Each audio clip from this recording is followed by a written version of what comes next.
ওম শান্তি শান্তি শান্তি। কেননা ইন্দ্রিয়ের দ্বারা ওইগুলির যথার্থ জ্ঞান না হলে মানুষ কোনো বস্তুর রূপ অথবা গুণ আদির সম্বন্ধে কিছুই জানতে পারবে না, আর সেগুলিকে বিচার করে কোনটি গ্রহণযোগ্য আর কোনটি তাদের ত্যাগের যোগ্য বিবেচনা করতে পারবে না। ভগবানের ইন্দ্রিয় সৃষ্টির উদ্দেশ্য হল শুভ এবং অশুভের তফাৎ করে শুভ কর্মের অনুষ্ঠান করে মানুষ যাতে নিজের কল্যাণ সাধন করতে পারে এবং ইন্দ্রিয়ের দ্বারা হিতকারী সুবুদ্ধিদায়ক বিশুদ্ধ বিষয়গুলিকে গ্রহণ করে নিজের জীবনকে সুখময় করে পরমাত্মার দিকে এগিয়ে যেতে পারে। সেই জন্য স্বয়ংভূ ঈশ্বর ইন্দ্রিয়গুলিকে বহির্মুখী করে রচনা করেছেন, কিন্তু অধিকাংশ মানুষ বিবেক বিচারকে অনাদর করে বিষয়ে আসক্ত হয়ে সে কথা বুঝতে পারে না। বিষয়াসক্তি বশত উন্মত্তের মতো আপাত রমণীয় কিন্তু পরিণামে দুঃখদায়ী কদর্য বিষয় ভোগে লিপ্ত হয়ে নরকে যাবার পথ প্রশস্ত করে।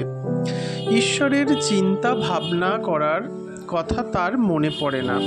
খুব ক্বচিৎ কোনো বুদ্ধিমান লোক সৎসঙ্গ সাধ্যায় তথা ঈশ্বরের কৃপায় অপবিত্র দুঃখদায়ক ভোগ সকল ত্যাগ করে শুভ বিষয়কে গ্রহণ করে এবং অমৃত স্বরূপ পরমাত্মাকে লাভ করার ইচ্ছায় ইন্দ্রিয় সকলকে বাহ্য বিষয় থেকে নিবৃত্ত করে নিজেদের ভগবত বিষয়ক চিন্তায় সংযুক্ত করে অন্তর্যামী পরমাত্মাকে লাভ করে।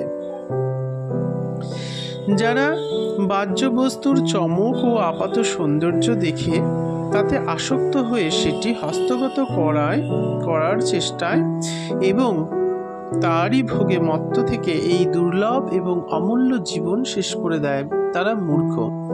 তারা নিশ্চয়ই জন্ম জন্মান্তর ধরে মৃত্যুর কবলে পড়ে থাকে, অনন্তকাল ধরে বিভিন্ন যোনিতে জন্ম নেয় আর মৃত্যুপ্রাপ্ত হতে থাকে। কিন্তু যারা বুদ্ধিমান তারা এই সর্বনাশা বিষয়ে চিন্তা করে যে ইন্দ্রিয়ভুক্ত অন্যান্য যোনিতেও পর্যাপ্ত পরিমাণে পাওয়া সম্ভব, কিন্তু মানবদেহ অন্যান্য জীবের তুলনায় বহুধা বিলক্ষণ ও বৈশিষ্ট্যপূর্ণ। এই মানব দেহের আসল উদ্দেশ্য বিষয়ভোগ হতে পারে না। নিশ্চয়ই মানব শরীরের ভিন্ন উদ্দেশ্য আছে। এইভাবে বিচার করার পর এই কথা তাদের চিন্তার মধ্যে আসে যে এর আসল উদ্দেশ্য হলো অমৃত স্বরূপ নিত্য পরব্রহ্ম পরমাত্মাকে লাভ করা, আর তা এই জীবনেই করা সম্ভব। তখন তারা সর্বতোভাবে সেই দিকেই নিজেদের লক্ষ্য স্থির করে।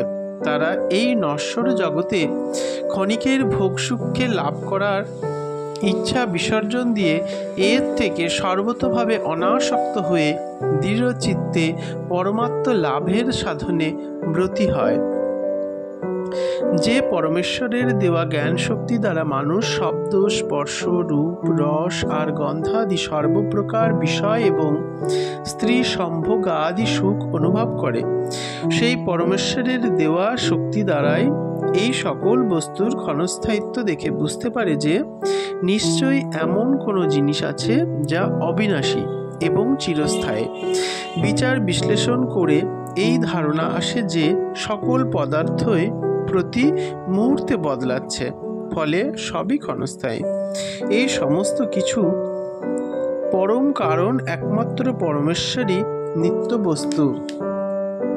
তিনি আদিতেও ছিলেন, পরেও থাকবেন। অতএব হে নচিকেতা, এই হচ্ছে ব্রহ্মতত্ত্ব যা তুমি জিজ্ঞাসা করেছ। তিনি হচ্ছেন সকলের শেষ, সকল বস্তু তাতেই লীন হয়। তিনি সকল বস্তুর চরম সীমা আর সমস্ত কিছুর পরম গতি। যে পরমাত্মার সাহায্যে জীবাত্মা স্বপ্নে এবং জাগরণে যত কিছু বিষয় বারবার অনুভব করে, সেই সমস্ত কিছুকে জানার শক্তি যে পরমেশ্বরের দান, যাঁর কৃপায় জীব তার বিজ্ঞান শক্তির কিঞ্চিত অংশ লাভ করে, সেই তিনিই সকলের শ্রেষ্ঠ সর্বব্যাপী পরব্রহ্ম পরমাত্মা। তাকে জেনে বুদ্ধিমান ব্যক্তি কোনো দিন কোনো কারণে কিঞ্চিত মাত্র দুঃখ শোক অনুভব করেন না। যে সাধক সেই পরব্রহ্ম পরমেশ্বরকে এরূপ বুঝতে পারেন যে যিনি সকলের জীবনদাতা, সকল জীবের জীবনের জীবন, সকল কর্মের ফলদাতা তথা ভূত ভবিষ্যৎ ও বর্তমান জগতের একমাত্র শাসনকর্তা, তিনি নিরন্তর আমার নিকটে এবং আমার অন্তরে বিরাজ করছেন, তখন তিনি স্বাভাবিকভাবে এও অনুমান করে নিতে পারেন যে সেই নিয়ন্ত্রণকর্তা সকল প্রাণীর হৃদয়ে বিরাজমান। তার ফলে তিনি পরমেশ্বরের বিরাট স্বরূপকে আর কখনো ভুলতে পারেন না।